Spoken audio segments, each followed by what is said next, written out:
I have the same question like any other cancer patients do. Why me?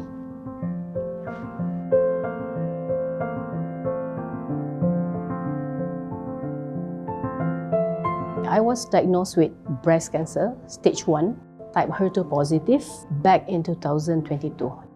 I found a lump, a very tiny one, 1.43 cm. So I thought it was an effect from the menses that I'm having during that time. After waiting for a few days, asking around, I decided to make a move. So I went to the nearest clinic to have an ultrasound, and the result was a bit questioning. And later, I was introduced to Dr. Sarina Basro, and I was asked to do another ultrasound, and the result was the same, questioning. So a week later, I did my mammogram and biopsy, and it was confirmed, a cancer. I was in total shock. Everybody around me was shocked. I was leading a good, healthy lifestyle for at least 5 to 6 years before I got diagnosed.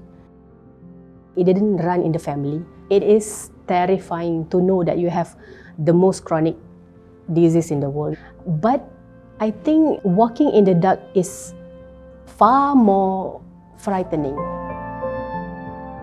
I must say that my knowledge about cancer was very limited. So I did study a bit. It's just that to have basic understanding of what's going on, and you're not just listening and waiting for the fate to come over you. I must say that I had fallen into great hands. I have incredible supportive husband. I have very understanding daughter. I have a very supportive circle that keeps on praying for me.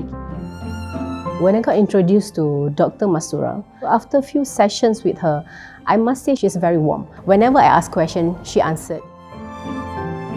As an oncologist, it's very important that we spend time with our patients so that you can make them understand the disease, understand the challenges that they go through as they are going through what we consider as disease trajectory, assimilating the diagnosis and what is the consequences of impact, and then the treatment that the patient is going to go through, the duration of the treatment.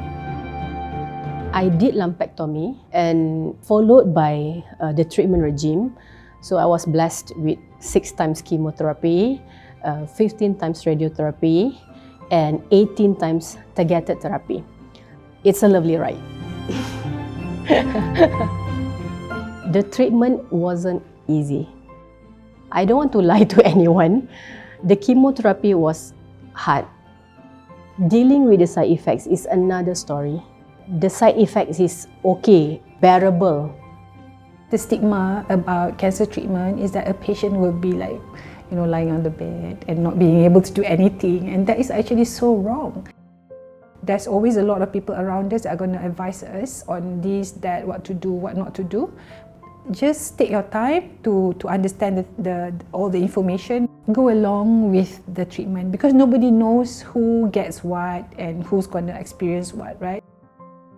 We encourage our patients to live their life the fullest they can.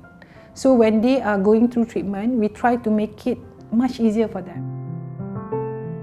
There are options, innovations, such as subcutaneous or oral formulation. Once she started on the injection, she is free to do whatever she wants, and yet she knows that she is still being treated effectively. Cancer is hard enough, so I don't want to bog down, I don't want to trip down with this kind of thing. I said affirmative to myself that I'm going to beat this. I remember it is the 10th month, I finally regained my stamina back again. So I started to hit the gym again. I started to teach again, to be on stage. That is the very best feeling ever. So I started to hike again. I have balance of side effects, but with certain preparation, training, precautions, I finally decided I want to go. So the idea was, I'm going to hike up to the level I think I can. That's all. I'm not craving for the peak.